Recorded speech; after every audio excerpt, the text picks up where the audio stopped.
Mabubuksan mo ang vault na ito? Sige, kung magagawa mo, bibibigyan kita ng 10 bilyong piso. Ang boses ni Michael Johnson, ang CEO, ay puno ng kawalan ng pag-asa.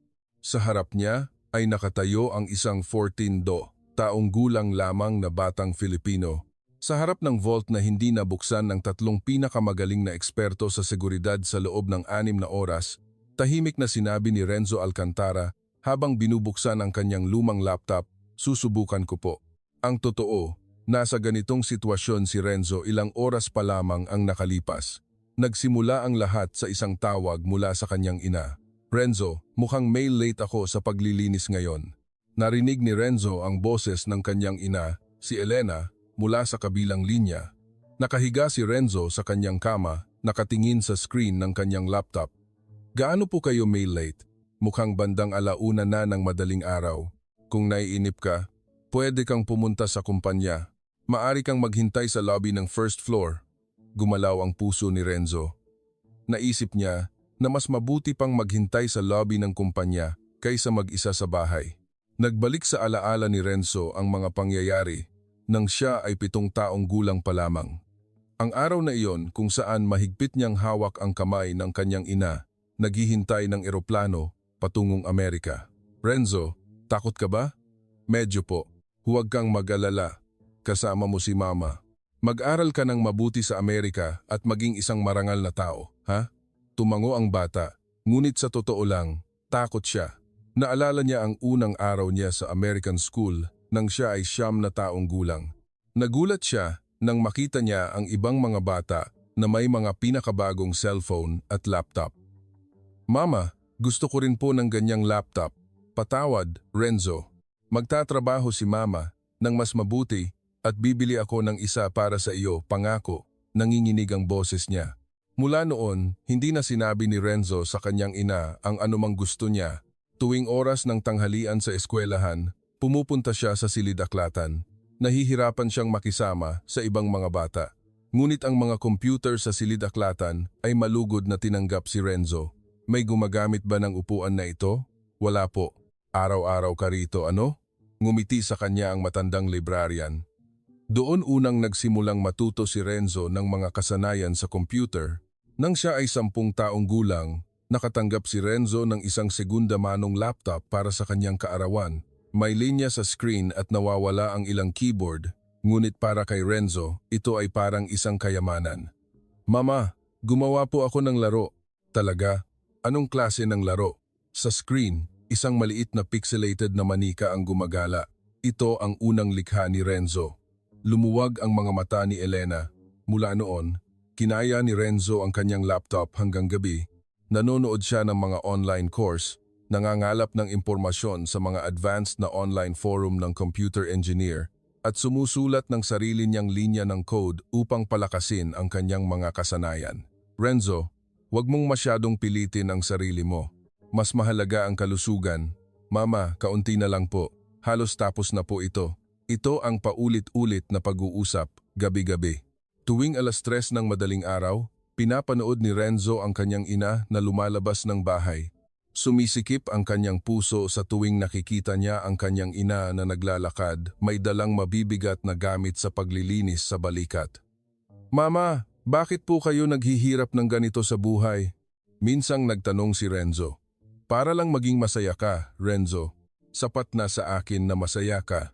Ang mga salitang iyon ay nagpabigat lalo sa puso ni Renzo. Mula sa edad na 12, aktibo si Renzo sa isang online forum ng mga computer engineer sa ilalim ng pangalang Puting Kuneho. Nakipag-usap siya tungkol sa mga problema sa seguridad sa mga engineer mula sa buong mundo at pinatalas ang kanyang mga kasanayan. "Paano ko kaya lulutasin ang kahinaang ito? Subukan mo munang i-apply ang patch para sa inter-thread interference at palakasin ang proseso ng authentication." Laging tumpak ang sagot ni Renzo. Dahil hindi niya sinasabi ang kanyang edad, walang nakakaalam na siya ay isang batang paslit. Nang siya ay 10 taong gulang, nilutas niya ang isang problema sa seguridad ng isang tunay na kumpanya. Inulat niya ang kahinaan nang hindi nagpapakilala at nagbigay ng solusyon. "Puting Kuneho, Tre, maraming salamat talaga. Dahil sa iyo, napigilan namin ang isang malaking aksidente. Nang matanggap niya ang sulat ng pasasalamat, nagtayuan ang mga balahibo ni Renzo. Ito ang unang pagkakataon na naramdaman niyang nakakatulong ang kanyang kakayahan sa mundo. At kaya, sumakay si Renzo sa bus patungo sa Technova Industry kung saan nagtatrabaho ang kanyang ina. Dumaan ang tanawin ng Silicon Valley sa labas ng bintana. Isang ordinaryong gabi sana iyon. Nang umupo siya sa sofa sa lobby ng first floor at binuksan ang kanyang laptop, hindi sinasadyang narinig niya ang pag-uusap ng mga taong dumadaan. Completely messed up ang quantum encryption. Ito ang unang pagkakataon na nangyari ito. Paano na tayo? Kaunti na lang ang oras bago ang time-based lock. Gumalaw ang tenga ni Renzo. Quantum encryption. Ito ang larangan na matagal na niyang pinag-aaralan. Ganoon ba kalala ang sitwasyon? Bulong ni Renzo sa sarili. Umuusbong ang kuryosidad sa kanya. Ito ay isang pagkakataon upang makita mismo ang pinakabagong mekanismo ng seguridad na natutunan lang niya sa teorya. Mabilis ang mga hakbang ni Renzo patungo sa elevator. Sa loob ng elevator, bumilis ang tibok ng puso ni Renzo. Nanginginig ng bahagya ang kanyang mga daliri habang pinindot niya ang button para sa ika-45 palapag. Ngunit sa parehong oras, naramdaman din niya ang isang uri ng pagkasabik. Hindi na mauulit ang ganitong pagkakataon. Nagpasya si Renzo. Nang makarating siya sa ika-45 palapag at tumayo sa harap ng pinto ng opisina, nag-atubili siya sandali. Ang mga boses na puno ng pagkabahala at ang ingay ng makina na naririnig sa loob ay nagpapakita ng kalubhaan ng sitwasyon. Dapat ba akong pumasok? Ngunit nanaig ang kuryosidad kaysa sa takot. Nang buksan niya ang pinto at humakbang paloob, lahat ng tingin ay napunta kay Renzo. Ang mga nagulat na ekspresyon ng mga matatanda, ang mga nakakalat na kagamitan, at ang dambuhalang vault. Lahat ay nakakapanindig balahibo. Sino ka? Paano ka nakapasok? Narinig ang mga nagtatakang boses. Sa sandaling iyon, isang lalaki ang lumapit kay Renzo. Nakasuot siya ng suit, ngunit nakaluwag ang kanyang kurbata at magulo ang kanyang buhok. Hoy, ito ay lugar ng trabaho ng mga matatanda. Bakit ka narito? Patawad po. Nagtatrabaho po ang aking ina bilang tagalinis dito. Nang marinig ni Michael ang paliwanag ni Renzo, medyo lumambot ang kanyang ekspresyon. Habang tinitingnan ni Renzo ang vault, bumulong siya. Ito po ay quantum encryption mechanism, parang infinite loop dahil sa protocol conflict ng update. Sa sandaling iyon, tumahimik ang opisina. Muling tiningnan ni Michael si Renzo. Alam mo ang tungkol dito? Tumango si Renzo. Sa mismong sandaling iyon, lumabas ang mga salita na magbabago ng tadhana. Hinawi ng desperadong boses ni Michael Johnson ang hangin. Mabubuksan mo ang vault na ito? Nagulat ang puso ni Renzo. Habang nakatuon sa kanya ang lahat ng tingin, muling sinabi ni Michael, sige, kung magagawa mo, bibigyan kita ng 10 bilyong piso. Yumakap ang hangin sa opisina. Ang tatlong eksperto ay puno ng pagdududa at pagtataka. Ang ideya na isang 14 taong gulang na bata na lumabas pagkatapos ng 6 na oras ng matinding pagkabigo ay maaaring maging solusyon ay tila isang insulto para sa kanila. Si Dr. David Shields ang unang nagsalita. Siya ay isang taong nag-aral ng cryptography sa Stanford University sa loob ng 20 taon. Teka, hindi ito makatarungan. Ang isang batang hindi namin nalutas sa loob ng 6 na oras. Ang kanyang boses ay malinaw na nagpapakita ng nasugatan na pagmamataas. Pinunasan niya ang pawis sa kanyang noo habang tinitingnan si Renzo mula ulo hanggang paa. Si Robert Kai naman ay nakakrus ang mga braso, tinitingnan si Renzo na may mapagbantay na tingin. Bilang dating ahente ng National Security Agency, ang seguridad ay hindi isang laro para sa kanya, lalo na ang mga lihim ng Estado. Ano ang alam ng batang ito? Hindi ito laro. Ang boses ni Kaine ay malamig at matalim. Naglalakad siya papunta at pabalik sa opisina. Hindi maitago ang kanyang pagkabahala.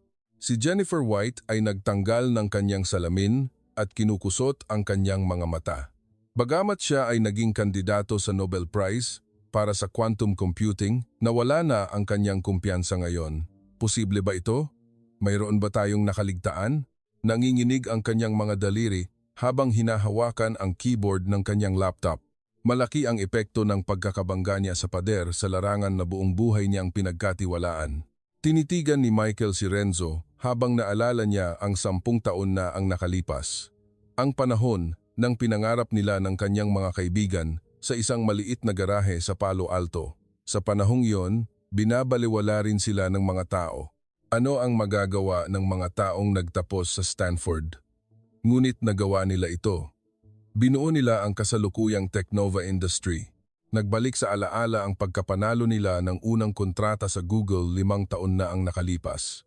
Ito ay isang sandali na labis niyang ikinagalak na nanginginig ang kanyang mga kamay. Nagawa natin, talagang nagawa natin. Ang araw na sumigaw sila kasama ang mga empleyado sa opisina, isang sandali na naging katotohanan ang pangarap. Ngunit ngayon ay iba na. Ang lahat ng itinayo sa loob ng 10 taon ay nasa panganib na gumuho sa isang gabi. Ang kapalaran ng 500 empleyado, daan-daang investor at lahat ng mga taong nagtiwala sa kanya ay nakasalalay dito. Hindi ito maaaring matapos ng ganito. Kusa siyang kinuyom ni Michael. Ang paglilista sa Nasdaq ay hindi lamang tungkol sa pera. Nakasalalay dito ang kredibilidad ng kumpanya sa Silicon Valley at ang lahat ng pondo para sa hinaharap na pamumuhunan. Kung magtagumpa, tataas ang halaga ng kumpanya ng higit sa 10 beses. Kung mabigo, matatapos ang lahat. Sa loob ng dambuhalang vault ay ang lifeline ng kumpanya. Ang mga revolusyonaryong dokumento tungkol sa paglilista sa Nasdaq, mahahalagang kontrata sa mga investor, at higit sa lahat, ang distributed ledger na naglalaman ng bagong teknolohiya ng seguridad ng buong kumpanya. Kung wala ang nasa loob niyan, wala tayong magagawa, bulong ni Michael. Ang segundero ng orasan sa dingding ay walang awang gumagala. 4 na oras at 37 minuto na lamang bago ang 6:00 ng umaga. Kapag na-activate ang time-based lock, matatapos na talaga ang lahat. Ang relo sa kamay ni Michael ay pareho ang oras. Binibilang ang mga sandali ng kapalaran, nag-aatubili ang mga eksperto sa ordinaryong pananamit at batang edad ni Renzo. Ang kanyang laptop na kinumpuni ng adhesive tape, ang kanyang kupas na maong, at higit sa lahat, ang katotohanan na siya ay isang batang oriental ay nagpalalim lalo sa kanilang pagdududa. Tingin mo ba ito ay isang biro? Mahinang sabi ni David. Ngunit kalmado si Renzo. Sanay na siya na baliwalain sa eskwelahan. Sa halip, maingat niyang sinuri ang vault at sinabi, "Maaari ko po bang tingnan muna ang security log?" Hindi nanginginig ang boses ni Renzo. Tila ang 7 taon ng pag-aaral ng mag-isa ay paghahanda para sa sandaling ito. Napakatindi ng vault. Ito ay isang bloke ng titanium alloy na may taas na 3 metro at lapad na 2 metro. Naka-embed sa ibabaw nito ang isang fingerprint scanner, isang iris scanner at iba't ibang sensor. Para itong pinto ng isang sasakyang pangkalawakan. Sa display sa harap ng vault, isang pulang teksto ang kumikislap. Time lock remaining. 4 oras 47 minuto, 13 segundo. Ang oras ay bumababa bawat segundo para itong countdown timer ng isang bomba. Nakalalatag sa sahig ang mga kagamitan sa hacking na nagkakahalaga ng 10 milyong piso. Ang tunog ng cooling fan ng sobrang init na server, ang kumikislap na ilaw ng LED at ang mga magkakaugnay na kable ay nagpapatunay ng matinding pagsisikap sa loob ng 6 na oras. Sa sandaling iyon, bumukas ang pinto ng opisina at isang babaeng nakasuot ng uniforme ng tagalinis ang pumasok. Ito ang ina ni Renzo, si Elena. "Renzo, anong ginagawa mo rito?" Nagtaka si Elena nang makita ang kanyang anak doon. Maikling ipinaliwanag ni Michael ang sitwasyon kay Elena. Inialok ni Renzo na lutasin ang problema sa vault. "Ang anak ko? Talaga po?" Lumaki ang mga mata ni Elena. Alam niya ang galing ng kanyang anak sa computer, ngunit hindi niya akalain na makakasangkot siya sa isang mahalagang bagay na tulad nito. Tiningnan ni Renzo ang kanyang ina at sinabi, "Mama, sa tingin ko po ay kaya ko talaga ito. Ito mismo ang larangan na pinag-aralan ko." Ang mga mata ni Renzo ay puno ng kumpiyansa. Muling tiningnan ni Michael si Renzo. Wala na silang ibang paraan. Desperado na silang kumapit sa kahit anong pag-asa. "Sige, subukan mo. Ngunit kung mabigo ka." "Hindi po ako mabibigo." Matatag ang sagot ni Renzo. Nagtayuan ang mga balahibo sa kanyang buong katawan. Sa wakas, dumating na ang pagkakataon upang patunayan ang kanyang kakayahan. Nagdududa pa rin ang mga eksperto. ngunit hindi na sila makasalungat. Mabilis na lumilipas ang oras at wala na silang ibang pagpipilian. Humakbang si Renzo sa harap ng vault. Ito ang sandali kung saan magsisimula ang tunay na hamon. Unti-unting lumapit si Renzo sa dambuhalang vault. Habang papalapit, mas lalo niyang naramdaman ang makapangyarihang laki nito. Bumabagal ang tibok ng puso ni Renzo. Nanginginig ng bahagya ang kanyang mga daliri, ngunit sa parehong oras, nagtayuan ang mga balahibo sa kanyang buong katawan. Ito ang sandali kung saan magsisimula ang tunay na hamon. Si Dr. David Shields ay nakakrus ang mga braso at tiningnan si Renzo na may pangmamata. Napakatawa talaga. Ang isang high school student ang magbubukas ng isang bagay na hindi ko nalutas sa loob ng 20 taon ng pag-aaral ng cryptography. Ang kanyang boses ay puno ng pangungutya. Pinunasan niya ang pawis sa kanyang noo habang tinitingnan ang kanyang mga kasamahan. Si Robert Cain naman ay humakbang pasulong. Sa kanyang matalim na tingin, na tipikal ng isang dating ahente ng National Security Agency, tiningnan niya si Renzo. Hindi ito biro, bata. Kung kahit isang beses kang nagkamali, magkakaroon ng karagdagang 20 tapon na oras na lock. Kung mangyari iyon, tapos na talaga ang lahat. Ang boses ni Caine ay mapanakot. Naglakad siya ng malaki sa opisina, hindi maitago ang kanyang pagkabahala. Si Jennifer White ay muling isinuot ang kanyang salamin at sinabing may pag-aalala, talaga bang okay lang ito? Ang sistemang ito ay batay sa quantum computing. Mahirap hawakan kahit sa doctoral program sa universidad. Nanginginig ang kanyang mga daliri habang hinahawakan ang keyboard ng kanyang laptop. Naramdaman ni Renzo ang mga tingin ng mga matatanda habang huminga siya ng malalim. Nagbalik sa alaala ang kanyang karanasan na balewalain sa eskwelahan, ngunit sa pagkakataong ito ay iba. Dahil ito ay isang bagay na kaya niyang gawin. Unang-una po, aalamin ko ang istruktura ng sistema. Hindi nanginginig ang boses ni Renzo. Inilagay niya ang kanyang laptop malapit sa vault at ikinonekta ang mga kable. Sunod-sunod na lumabas ang komplikadong linya ng code sa screen. Kumislap ang mga mata ni Renzo. Aba, kakaiba po ito, bulong ni Renzo habang maingat na tinitingnan ang screen. Hindi lang po ito isang locking device. Ito po ay triple protection mechanism. Bumaling si Renzo sa mga eksperto at ipinaliwanag. Bahagyang nagbago ang kanilang mga ekspresyon. Ang biometric authentication, 2048-bit quantum encryption, at multi-stage time-based lock ay gumagana ng sabay-sabay. Nagpatuloy si Renzo sa kanyang pagsusuri at nakahanap ng mas malalim na problema. Ang mas malaking problema ay ito ay isang adaptive security. Paliwanag ni Renzo. Kapag natanggal ang isang layer, lalo pang lumalakas ang natitirang dalawa. Namutla ang mukha ni David. Sa wakas, naintindihan na niya kung bakit sila nabigo sa loob ng 6 na oras. Ang mga pamamaraan na sinubukan ninyo hanggang ngayon ay brute force attacks. Ano po? Tiningnan ni Renzo ang mga nakakalat na kagamitan sa sahig. Ngunit ang sistemang ito ay lalong lumalakas kapag nakakadetect ng ganoong klaseng pag-atake para itong immune system. Tumahimik si Robert. Tumpak ang pagsusuri ni Renzo.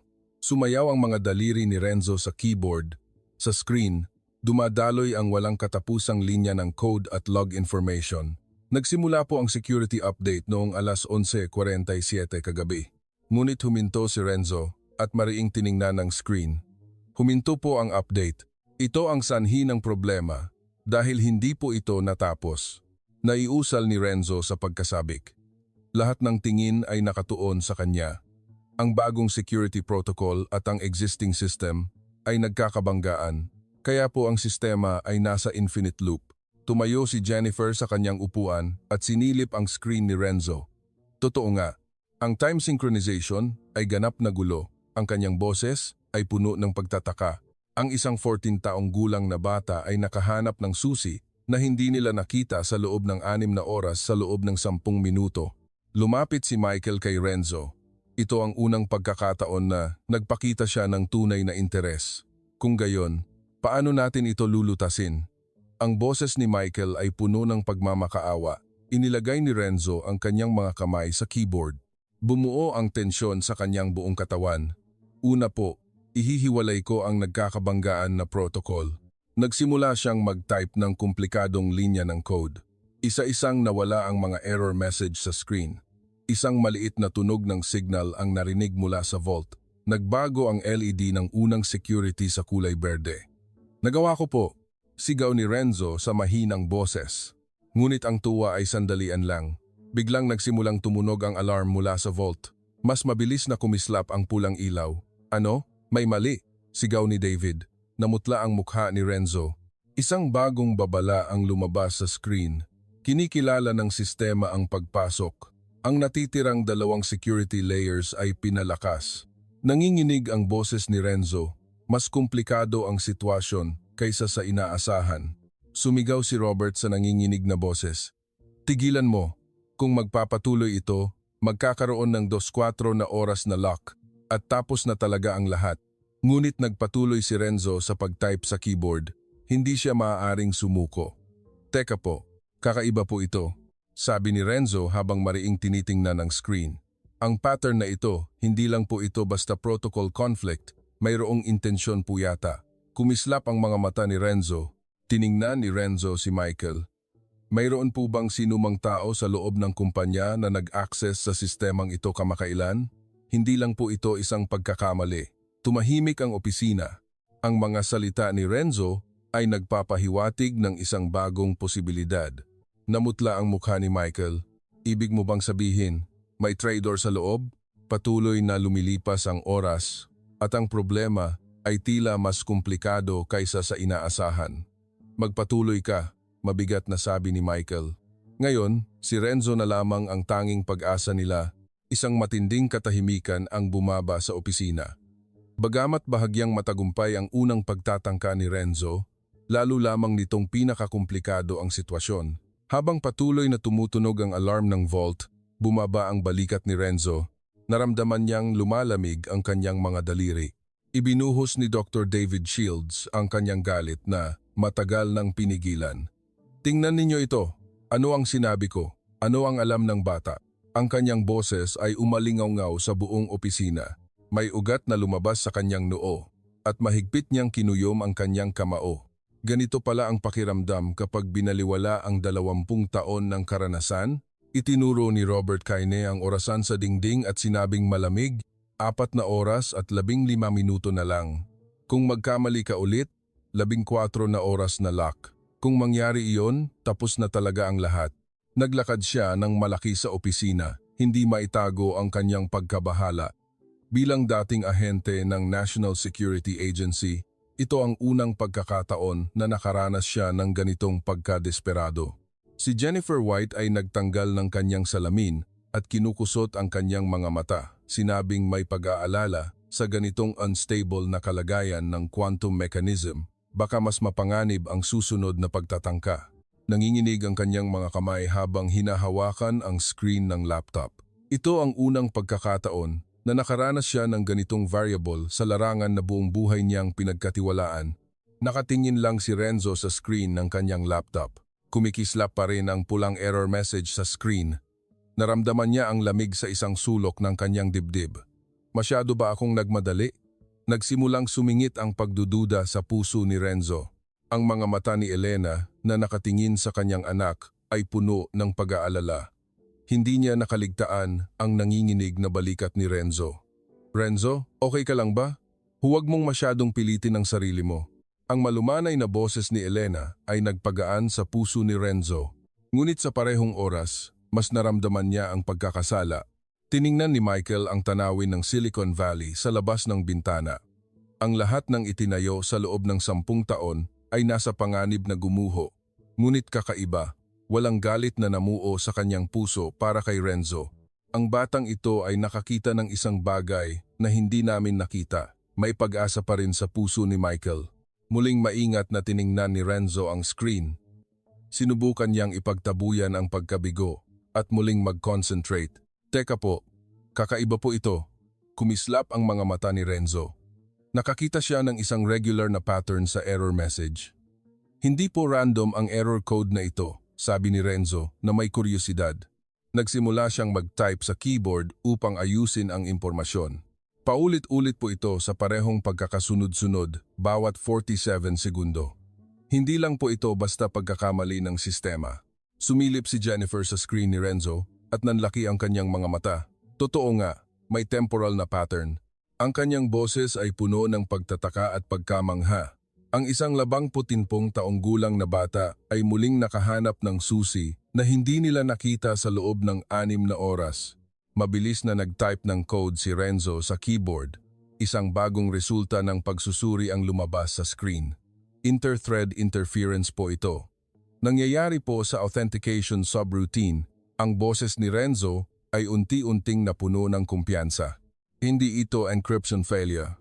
Ang bagong biometric authentication system ay nagpapadala ng authentication requests ng mas mabilis kaysa sa existing quantum encryption. Ipinaliwanag ni Renzo kay Michael habang tinitingnan siya. Baka po naglagay kayo ng bagong scanner ilang araw na ang nakalipas? Nanlaki ang mga mata ni Michael. Bigla niyang naalala. Oh, naglagay kami ng bagong iris scanner 3 araw na ang nakalipas. Excited niyang ipinalakpak ang kanyang mga kamay. Tumpak ang pagsusuri ni Renzo. Nagpatuloy si Renzo sa pagpapaliwanag. Ang bagong sistema po ay gumagana sa microsecond units, ngunit ang existing quantum mechanism ay sa millisecond units. Ganap po na magkaiba ang time frame. Tumango na rin si David ngayon. Ito ay isang theoretically perfect explanation. Kung gayon, paano natin lulutasin ang conflict na ito? Unang nagtanong si Robert kay Renzo na may seryosong tono. Sinimulan na rin niyang kilalanin ang kakayahan ni Renzo. Nag-isip si Renzo sandali. Nakakita siya ng katulad na problema sa isang online forum. Kailangan po ng synchronization. Kailangan nating paganahin ang dalawang sistema sa parehong bilis. Kumislap ang mga mata ni Renzo. Umiling si Jennifer. Ngunit imposibleng gawin ito ng mano-mano. Hindi natin maia-adjust ang time frame kung walang administrator rights. Ang kanyang boses ay may bahid ng pagkadismaya. Baka po hindi kailangan ng administrator rights, biglang sabi ni Renzo. Mukha siyang may naisip. Kailangan lang po nating gamitin ang emergency procedure. Maaari po nating pilitin ang sistema na mag-synchronize mismo. May pag-aalalang sabi ni Robert, mapanganib ang emergency procedure. Kung magkamali ka, posibleng ganap na ma-initialize ang sistema. Ngunit puno ng kumpiyansa si Renzo. Muling tiningnan ni Michael ang orasan. Sa sitwasyon na may natitirang 4 na oras at 3 minuto, wala na silang ibang pagpipilian. Subukan mo, Renzo. Ikaw ang huling pag-asa namin. Ang boses ni Michael ay may matinding pagtitiwala. Inilagay ni Renzo ang kanyang mga kamay sa keyboard. Sa pagkakataong ito, kailangan niyang maging mas maingat. Huminga siya ng malalim, pinipigilan ang nanginginig na daliri. Sa pagkakataong ito, tiyak na magtatagumpay ako. Ito ang panunumpa sa puso ni Renzo. Isang bagong window ng code ang bumukas sa screen. Ito ang sandali kung saan magsisimula ang ikalawang pagtatangka ni Renzo.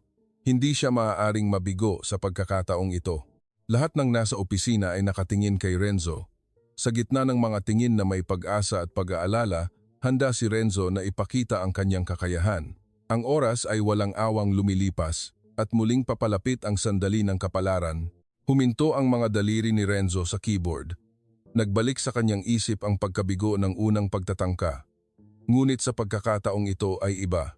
Dahil natukoy na niya ang tunay na sanhi ng problema. Bumabagal ang tibok ng kanyang puso, ngunit sa parehong oras, umuugnay rin ang kumpiyansa. Pinipigilan ang nanginginig na daliri, pinakalma ni Renzo ang kanyang sarili. Para makakonekta sa emergency procedure, kailangan nating iparamdam sa sistema na nasa mapanganib na kalagayan ito, maingat na ipinaliwanag ni Renzo. Habang nakatuon sa kanya ang lahat ng tingin, nakakagulat na kalmado ang boses ni Renzo. Ngunit hindi natin ito maaaring ilagay sa tunay na mapanganib na kalagayan, magpapadala tayo ng huwad na senyales ng panganib. Nagkunot noo si David. Bagamat 20 taon na siyang nag-aaral ng cryptography, kakaiba ang diskarte ni Renzo mula sa mga aklat-aralin. Ibig mo bang sabihin, isang spoofing attack? Ngunit kayang tukuyin ng sistemang ito ang ganoong uri ng panloloko. May pagdududa pa rin sa kanyang boses, ngunit nawala na ang dating pangungutya. Umiling si Renzo. Hindi po natin ito nililin lang, kundi nakikipag-ugnayan tayo sa wika ng sistema. Tumpak nating sasalubungin ang mga kondisyon para sa pag-activate ng emergency procedure. Kumislap ang mga mata ni Renzo. Ang lahat ng kaalaman na natutunan niya sa loob ng 3 taon sa online forum ng mga computer engineer ay nagkakaisa sa kanyang isip. Biglang ipinalakpak ni Jennifer ang kanyang mga kamay. Baliktarin ang istruktura ng sistema. Ang kanyang boses ay puno ng pagkamangha.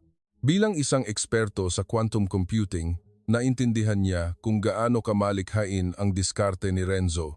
Nag-aalala pa rin ang ekspresyon ni Robert. Ngunit kung magkamali ang emergency procedure, posibleng ganap na huminto ang buong sistema. Bilang dating ahente ng National Security Agency, laging inihahanda niya ang kanyang sarili sa pinakamasamang sitwasyon. Ipinasok niya ang kanyang mga kamay sa kanyang bulsa. Nilalaro ang kanyang mga barya upang maalis ang kanyang pagkabahala. Muling tiningnan ni Michael ang orasan. 3 oras at 2 minuto. Walang awang lumilipas ang oras. Renzo, kung sigurado ka, gawin mo. Wala tayong ibang pagpipilian. Ang boses ni Michael ay may pagkabahala at pagtitiwala ng sabay. Ipinikit ni Renzo ang kanyang mga mata sandali, naalala ang nakaraan. Ito ay isang pamamaraan na itinuro sa kanya ng isang Russian engineer na nagngangalang Wolf, na nakilala niya sa isang online forum noong siya ay 12 taong gulang. Isang paraan upang samantalahin ang self-defense instinct ng sistema. Ang sistema ay pinaka-vulnerable kapag sinisikap nitong protektahan ang sarili. Malinaw na bumalik sa kanya ang mga salitang iyon. Nagsimulang gumalaw ang mga daliri ni Renzo. Una, kumonekta siya sa mga sensor ng vault. Isa-isa niyang sinuri ang temperatura, humidity, at vibration sensors. Kailangan nating iparamdam sa sistema ang pisikal na panganib, bulong ni Renzo habang nagko-concentrate. Sunod-sunod na lumabas ang komplikadong linya ng code sa screen. Sa katunayan, gumagawa si Renzo ng impormasyon na gumagaya ng signal ng panganib sa isang ligtas na kalagayan. Tulad ng isang konduktor ng orkestra, sabay-sabay niyang pinatatakbo ang maraming sensor, isang bagong tunog ang narinig mula sa vault. Ito ay isang serye ng beep-beep-beep na tunog ng alarm kasama ang tunog ng panloob na cooling fan na umiikot sa pinakamataas na bilis. Nagre-react po ang sistema. Excited na sabi ni Renzo. Nagsimulang lumabas ang mga bagong status display sa screen. Tiningnan ni Elena ang kanyang anak na may halo-halong damdamin.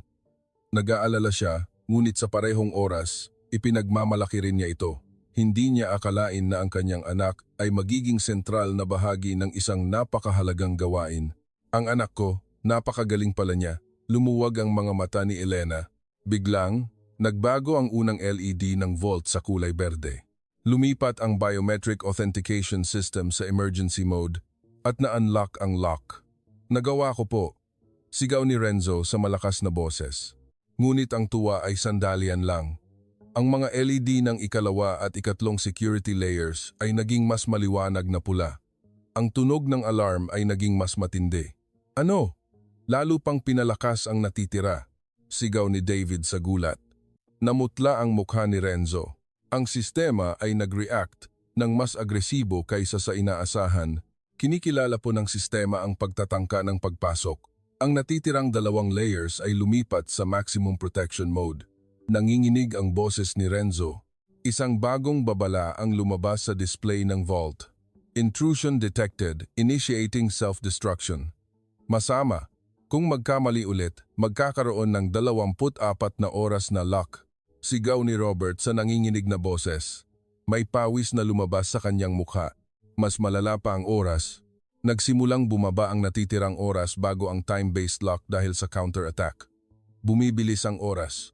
Mula 3 oras 10 minuto, naging 3 oras 20 minuto. Sigaw ni Jennifer habang tinitingnan ang screen. Ngunit hindi sumuko si Renzo. Sa halip, lalo siyang nag-concentrate at sinuri ang sistema. Teka po, kakaiba po ito, sabi ni Renzo habang mariing tinitingnan ang screen. Masyadong perpekto ang pattern ng counter-attack. Hindi lang po ito, basta defense mechanism. Mabilis na sinuri ng mga daliri ni Renzo ang logs. At nakakita siya ng isang nakakagulat na katotohanan, ang pattern na ito ay sadyang ginawa ng isang tao. Ang boses ni Renzo ay puno ng kumpiyansa. Ang pagkabigo ng update ay hindi sinasadya. May sadyang naglagay ng backdoor sa sistema. Diretsong tiningnan ni Renzo si Michael at sinabi, "May traitor po sa loob ng kumpanya." Namutla ang mukha ni Michael. Hindi siya makapaniwala sa kanyang ekspresyon. Isang tao sa loob? Hindi iyon posible. Kilala ko ang lahat ng aking empleyado. Ngunit malinaw ang ebidensya ni Renzo. Nagpakita si Renzo ng bagong resulta ng pagsusuri. Sa mismong sandaling ito, may nagmamanipula sa sistema ng malayuan. Sa bawat pagtatangka nating tanggalin ang isang layer, lalo itong lumalaban. Tumahimik ang opisina. Ngayon ay ganap nang nagbago ang sitwasyon. Kung gayon, ano ang gagawin natin? Mabigat na tanong ni Michael. Hindi na lang ito isang technical na problema, kundi isang labanan laban sa isang kalaban. Inilagay ni Renzo ang kanyang mga kamay sa keyboard. Sa pagkakataong ito, kailangan ng ganap na kakaibang diskarte. Dahil nagbago ng laro ang kalaban, kailangan din nilang baguhin ang laro. Isang bagong determinasyon ang nagnininga sa mga mata ni Renzo. Isang bagong coding environment ang bumukas sa screen. Hindi na lang bubuksan ni Renzo ang vault, kundi naghahanda siya para sa isang tunay na komprontasyon laban sa nakatagong kalaban. Ipapakita ko po sa inyo kung ano ang tunay na engineer. Sumayaw ang mga daliri ni Renzo sa keyboard. Ito ang sandali kung saan magsisimula ang isang ganap na kakaibang antas ng komprontasyon. Patuloy pa ring walang awang lumilipas ang oras at ngayon ay kailangan ng lumaban ni Renzo sa isang hindi nakikitang kalaban. Nang kumonekta si Renzo sa ikalawang layer ng seguridad, ang quantum key mechanism, nagbago ang vault sa isang ganap na kakaibang anyo. Ang mga ilaw ng LED ay nagsimulang kumislap ng mabilis na parang mga dekorasyon ng piyesta. Ngunit sa kabila ng magandang tanawin, nakamamatay ang kahulugan nito. Lumamig ang mga daliri ni Renzo. Kakaiba po ito. Patuloy na nagbabago ang istruktura ng quantum. Nagtatakang tiningnan ni Renzo ang screen. Mas komplikado ito kaysa sa anumang sistemang nakita niya. Tila ito ay isang buhay na organismo na nag-evolve mismo. Hindi ko pa nakita ang ganito. Ang mga diskarte ng adversarial encryption ay nagbabago ng real-time. Napabuntong hininga si Dr. David Shields habang tinitingnan ang screen ni Renzo. Bagamat 20 taon na siyang nag-aral ng cryptography, ang ganito ay umiiral lamang sa teorya. Ito ay isang self-correcting quantum encryption. Ito ang unang pagkakataon na nakita ko itong naisakatuparan. Nanginginig ang kanyang boses. Ang kuryosidad ng isang scholar at ang praktikal na takot ay sabay na bumaha sa kanya. Narinig ang mekanikal na tunog mula sa loob ng vault. Kasama ng tunog ng whirring, ang mga cooling fan ay nagsimulang umikot sa pinakamataas na bilis. Pumasok na ang sistema sa self-defense mode. Nagulat na sigaw ni Jennifer. Kahit sa kanyang kaalaman sa quantum computing, hindi niya ito inaasahan. Isang bagong babala ang lumabas sa screen ni Renzo. Nang makita niya ang nilalaman nito, namutla ang mukha ni Renzo. Babala, 3 pagtatangka ng iligal na koneksyon. Sa ika-4 na pagtatangka, permanenteng buburahin ang lahat ng impormasyon. Binasa ni Renzo sa nanginginig na boses. Agad na naintindihan ni Michael ang kahulugan ng display na iyon. Namutla ang kanyang mukha at sumandal siya sa dingding. Kung mabura ang impormasyon, hindi lang ang mga dokumento sa listing, kundi pati na rin ang buong seguridad ng kumpanya. Ang kanyang boses ay puno ng kawalan ng pag-asa. Kung mangyari iyon, ganap nang matatapos ang kumpanya. Naramdaman ni Renzo ang bigat sa kanyang mga balikat. Ang 500 empleyado, daan-daang investor, at 10 taon ng pangarap ay nakasalalay sa kanyang mga daliri. Hindi siya makahinga. Kung magkamali ako, matatapos ang lahat. Nagsimulang manginig ng bahagya si Renzo. Biglang, may mga alaala na lumabas sa isip ni Renzo. Nang siya ay 10 taong gulang, hindi sinasadya niyang na-shutdown ang server sa computer lab ng eskwelahan. Malinaw na bumalik sa kanya ang mukha ng guro at ang panunukso ng kanyang mga kaibigan. Paano kung magkamali ulit ako? Nagsimulang sumingit ang pagdududa sa loob ni Renzo. Nang makita ni Elena ang nanginginig na kamay ng kanyang anak, sumakit ang kanyang puso. Hindi niya matanggap na ang kanyang batang anak ay kailangang pasanin ang ganito kalaking responsibilidad. Renzo, huwag mong masyadong isipin ang bigat nito. Sapat na nagawin mo ang lahat ng makakaya mo. Ang malumanay na boses ni Elena ay nagpagaan ng kaunti sa puso ni Renzo. Ngunit komplikado rin ang damdamin ni Elena. Nais niyang magtagumpay ang kanyang anak, ngunit sa parehong oras, nais din niyang mailigtas siya sa pressure na ito. Baka ako ang naglagay sa aking anak sa ganitong sitwasyon? Bumigat din ang puso ni Elena. Tiningnan ni Robert ang orasan at sinabing malamig. 2 oras at 47 minuto na lang. Ito na ang huling pagkakataon. Kung magkamali ka, tapos na ang lahat. Ang kanyang boses ay walang emosyon, sinasabi lamang ang katotohanan. Ito ang pagiging kalmado ng isang dating ahente ng seguridad ng estado. Sinusuri ni Jennifer ang sistema sa kanyang laptop at sinabing patuloy na nagbabago ang quantum state para itong buhay. Ang ganitong komplikado ay hindi itinuturo sa graduate school. Ang kanyang boses ay may halo ng pagkamangha at takot. Lumuhod si Michael sa harap ni Renzo.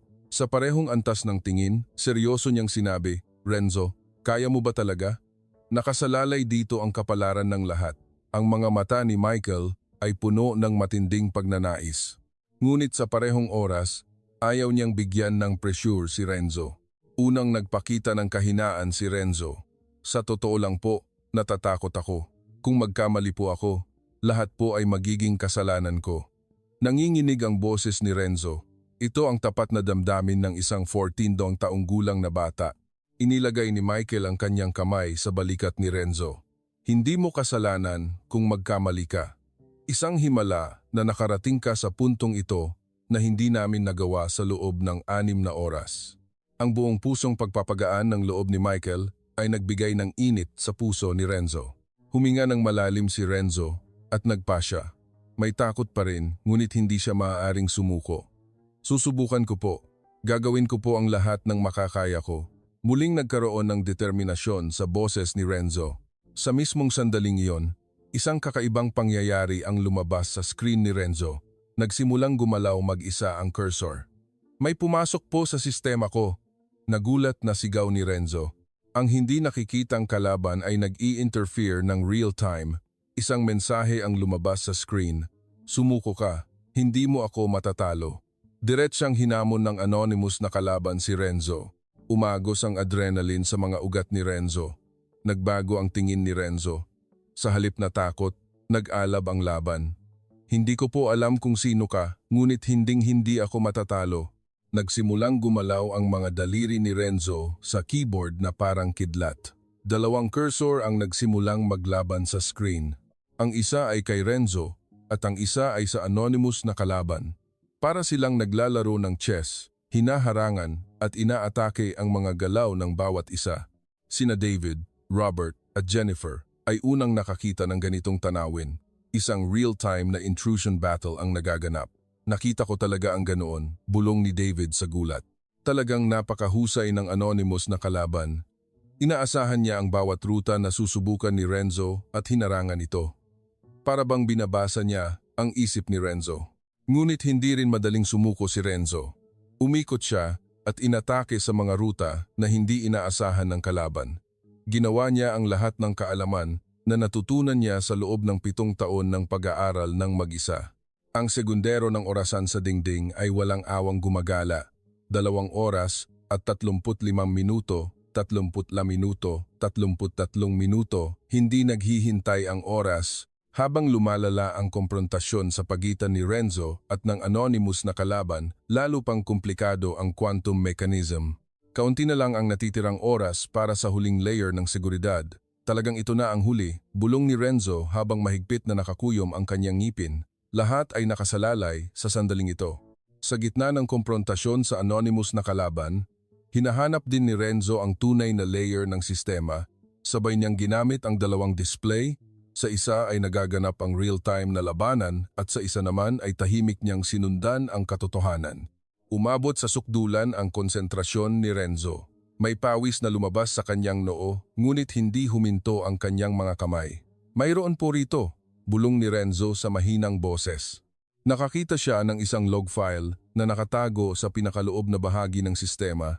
Ito ay isang lugar na mahirap hanapin kahit ng isang regular na administrator. Ang file na ito ay naka-encrypt, ngunit kakaiba ang paraan ng encryption. Kumislap ang mga mata ni Renzo. Napanganga si Dr. David Shields habang tinitingnan ang screen ni Renzo. Paano ka nakapasok sa ganoon kalalim na lugar? Hindi ko rin alam ang rutang iyon. Ang isang 14 taong gulang na bata ay naintindihan ang istruktura ng sistema na hindi alam ng isang cryptographer na may 20 taong karanasan. Ito ang sandali kung saan ganap na nabuwag ang kanyang pagmamataas. Nagsimulang i-decrypt ni Renzo ang encryption sa isang kakaibang paraan. Ito ay isang diskarte na batay sa pattern analysis sa halip na regular na layer. Ang encryption na ito ay tila ginawa ng mabilisan ng isang tao. Hindi ito perpekto.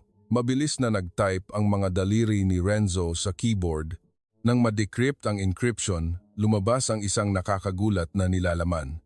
Ito ay detalyadong log ng intrusion sa loob ng nakaraang buwan. Hindi lang ito isang beses.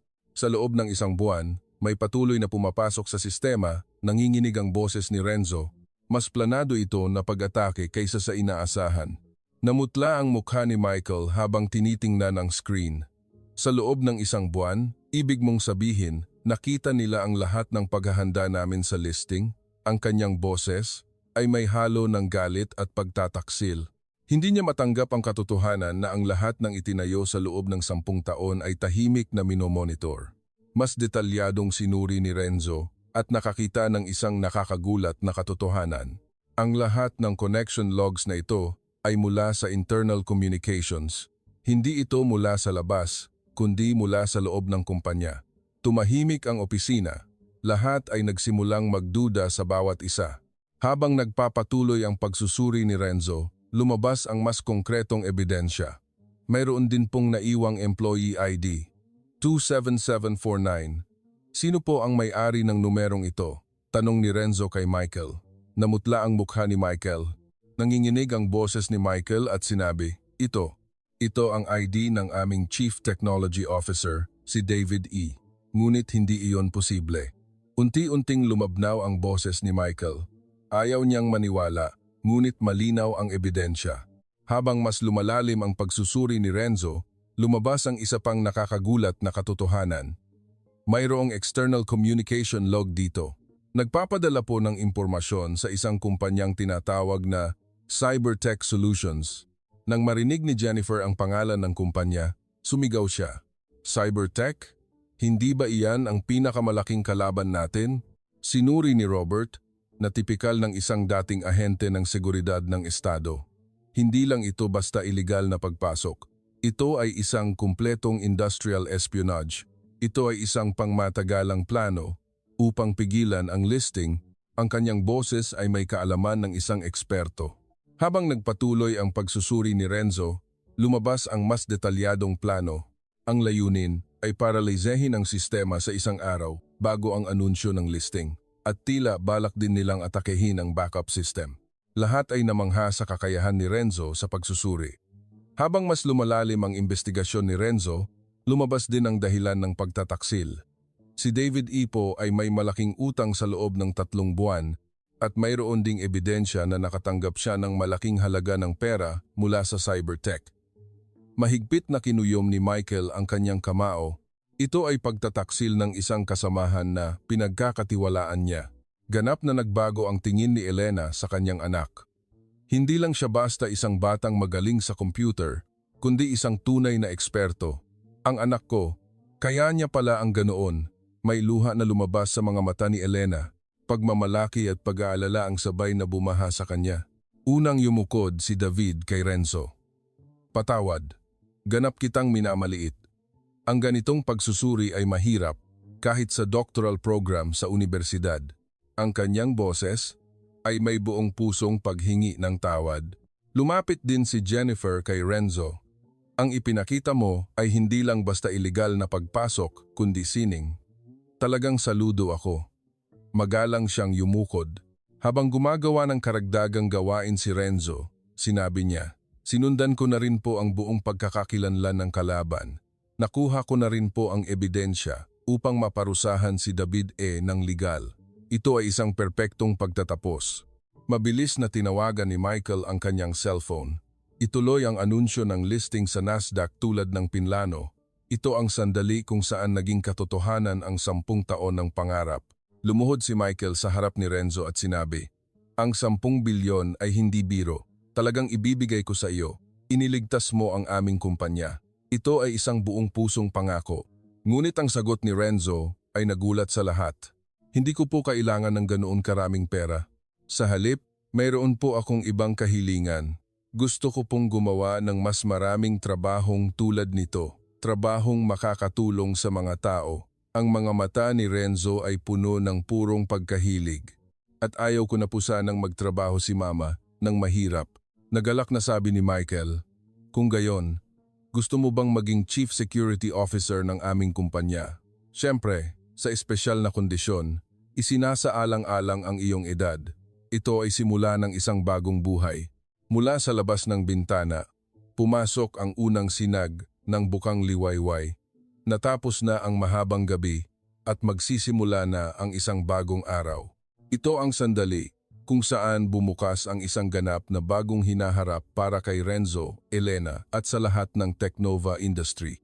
Talagang parang isang gabing may himala. Alas 6:30 ng umaga, pumasok ang mga taong nakasuot ng itim na suit sa lobby ng Technova industry. Sila ang mga ahente ng Federal Bureau of Investigation. Batay sa ebidensyang ibinigay ni Renzo, nagsimula ang investigasyon. Mismong si Michael ang bumaba sa first floor upang ipaliwanag ang sitwasyon. Unti-unting sumeryoso ang mga ekspresyon ng mga ahente. Alas 7 ng umaga, dumating si David E. sa trabaho tulad ng dati at inaresto sa parking lot ng kumpanya. Nang ikulong siya, namutla ang kanyang mukha. "Inaresto ka dahil sa hinala ng industrial espionage at computer intrusion." Umalingaw-ngaw ang malamig na boses ng ahente ng Federal Bureau of Investigation sa parking lot. Ibinigay ni Renzo sa mga ahente ng Federal Bureau of Investigation ang lahat ng ebidensya na sistematikong inayos. Kumpleto ito, mula sa log files, communication records, hanggang sa kasaysayan ng transaksyon sa pananalapi. "Sapat na ang ganitong ebidensya para sa kaso," sabi ng lead investigator sa pagkamangha. "Masyadong propesyonal ang ebidensyang nakalap ng isang labantura taong gulang na bata." Alas 10 ng umaga, dumating din ang magandang balita mula sa silangan. May ulat na inaresto na rin ang propesyonal na kalaban sa pamamagitan ng joint operation sa International Criminal Police Organization.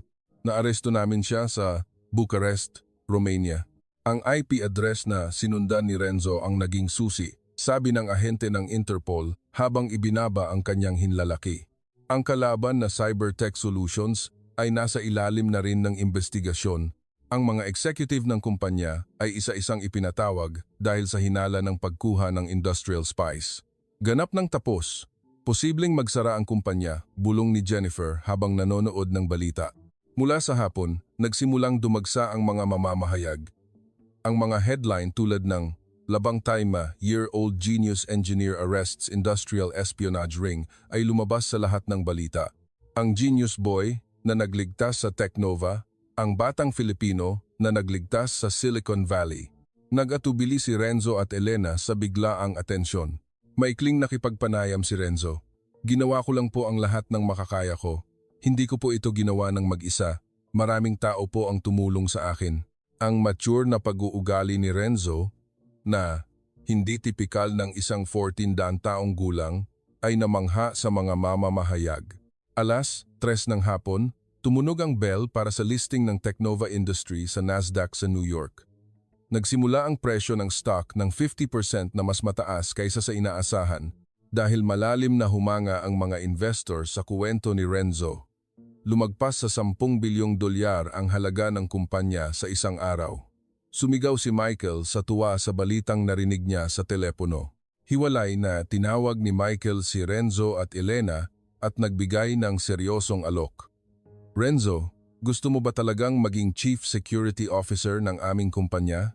Siyempre, sa espesyal na kondisyon na makakasabay ka sa iyong pag-aaral."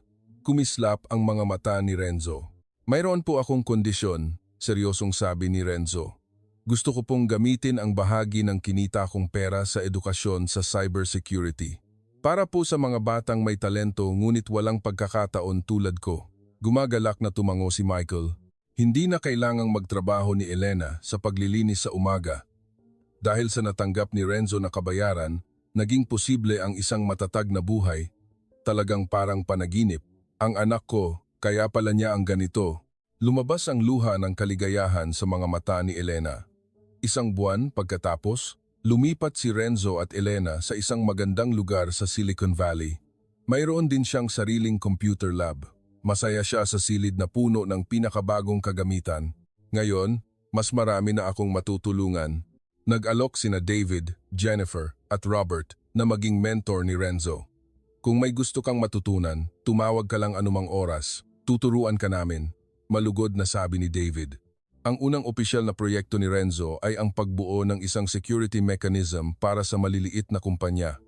Ang layunin ay gawing accessible ang advanced security na dating pinakikinabangan lamang ng malalaking korporasyon. Ang seguridad ay dapat na isang karapatan, hindi pribilehiyo. Ito ang pilosopiya ni Renzo. Pagkalipas ng 6 na buwan, itinatag ni Renzo ang isang Cybersecurity Education Foundation na pinangalanan sa kanya. Ito ay isang foundation na nagbibigay ng edukasyon sa computer sa mga batang may mahirap na kalagayan sa ekonomiya. Lahat ng bata ay dapat magkaroon ng pagkakataon. Sa eskwelahan, ganap na nagbago ang tingin ng mga tao kay Renzo. Hindi na siya nag-iisa. Maraming bata ang gustong makipagkaibigan kay Renzo. Renzo, gusto ko pong matuto ng computer sa iyo. Ang interes ng kanyang mga kaibigan ay nagpasaya kay Renzo. Nagsimula na rin si Elena na magsilbi sa foundation. Ang kanyang trabaho ay tumulong sa mga magulang ng mga batang may mahirap na kalagayan sa ekonomiya. Gusto po naming ibahagi ang blessing na natanggap namin sa ibang tao. Ito ang mainit na damdamin ni Elena. Pagkalipas ng 1 taon, tinuruan na ng foundation ni Renzo ang higit sa 500 bata. Kabilang dito ang ilan na nanalo na sa mga technical competition. Dahil sa iyo, nakahanap ako ng pangarap, ang pasasalamat mula sa kanyang mga mag-aaral, ang pinakamagandang kabayaran para kay Renzo. Naging parang ama si Michael para kay Renzo. Maraming payo ang ibinigay niya kay Renzo, hindi lang sa teknolohiya kundi pati na rin sa buhay. Mas mahalaga ang pagiging mabuting tao kaysa sa tagumpay. Ito ang aral ni Michael. Sa 2 taon, sinimulan ni Renzo ang mas malaking hamon. Sumali siya sa isang internasyonal na programa sa pagpigil sa cybercrime. Ito ay isang trabaho upang pigilan ang cybercrime kasama ang mga kabataang engineer mula sa buong mundo. Ang teknolohiya ay dapat gamitin sa mabuti, hindi sa masama. Ang mga aktibidad ni Renzo ay kinilala sa buong mundo. Naging tagapayo pa siya sa Cybersecurity Advisory Committee ng United Nations. Siya ang pinakabatang tagapayo. Hindi mahalaga ang edad. Ang mahalaga ay kung ano ang ginagawa mo. Si Elena ay malalim na nag-isip habang nakatingin sa kanyang anak. Dahil sa lahat ng paghihirap, mula sa Pilipinas hanggang sa Amerika, nangyari ang ganito. Ang lahat ng paghihirap ay nasuklian. Ang Technova industry ay lumago rin at naging pinakamagaling na security company sa mundo dahil kay Renzo. Ang security mechanism na binuo ni Renzo ay naging pamantayan sa industriya. Laging sinasabi ni Renzo ang parehong bagay, ang talento ay hindi para sa iisang tao lamang. May tunay itong kahulugan kapag ibinabahagi. Ito ang pilosopiya sa buhay ni Renzo. Ngayon, naghahanda pa rin si Renzo ng bagong proyekto. Nagbubuo siya ng isang revolusyonaryong teknolohiya na pinagsasama ang artificial intelligence at cybersecurity. At ang teknolohiyang iyon ay plano niyang gawing pakinabangan ng lahat. Sa labas ng bintana, makikita ang paglubog ng araw sa Silicon Valley. Ito ang sandali kung saan bumukas ang isang ganap na bagong hinaharap para kay Renzo, Elena at sa lahat ng Technova industry. Talagang simula ito ng isang kuwentong parang himala.